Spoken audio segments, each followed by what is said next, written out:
Base sa reports ng independent investigators, nakita ang Facebook profile na ito na sinasabing gawa ng isa sa Tacloban suspect na si Elias Nash. Sa profile niyang ito, makikita na suot niya ang KMFDM shirt. Yung banda na KMFDM is not involved in 764, but many members of communities like 764 use that shirt para magbigay-pugay sa Columbine killer. Iisa lang ang Facebook friend at ayon sa ating source, ito ang dummy account rin ni Elias Nash na may pangalang Date LARPing.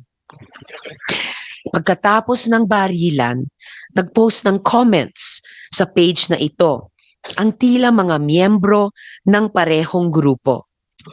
Makikita ang sinasabi ng mga miyembro ng grupo na sumusuporta sa ginagawa niya. Sa comment ng isang Sedik Riazanov, sinabi, na-edit na kita boy sa TikTok. Make sure na delete mo ang Discord, Reddit, Telegram para walang evidence mahanap.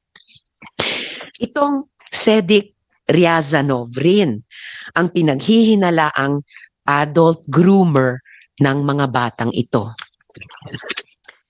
We have been able to confirm that the profile of Elias Nash, Date LARPing, and the Sedik Riazanov profiles are profiles that were active on Meta but have now been deactivated. Meaning, may totoong tao sa likod ng mga profile na ito. Ito naman ang nakita namin na profile ng mga iba pang nagko-comment sa post ni Elias Nash.